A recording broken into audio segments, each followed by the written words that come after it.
Je to pravda, my jsme prostě hráli, nechci říct úplně špatně, ale nedařila se nám kombinace. Nakopávali jsme balony, nezbírali jsme ty druhý odražený balony a musíme Bohemce pogratulovat a myslím si, že zaslouženě vyhrála.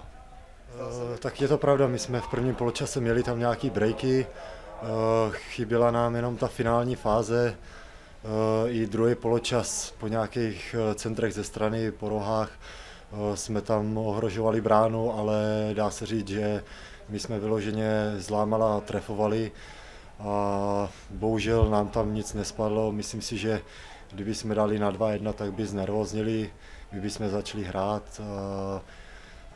Na bod by to pak bylo, ale bohužel my jsme dneska udělali z lámala mužem zápasu.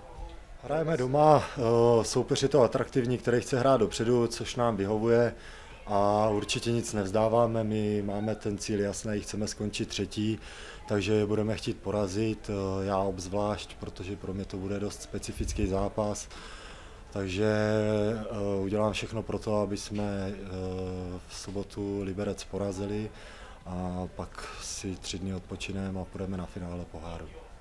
Neviem, ťažko povedať, ono sa to takto po zápase ťažko hodnotí.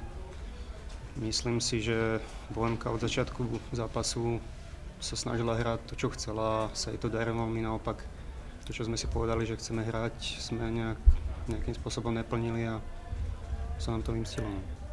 Tak niečo sme si povedali, niečo sa ma spýtali tréneri, som im na to odpovedal.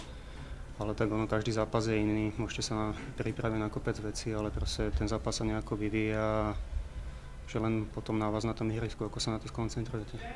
Tak treba sa poučiť dneska z našich chýb, z tie dobré veci, ktorých možno dneska bolo menej, si zobrať a zabudnúť nejako na tento zápas a skoncentrovať sa čo najlepšie na ten Liberec a zvládnuť to.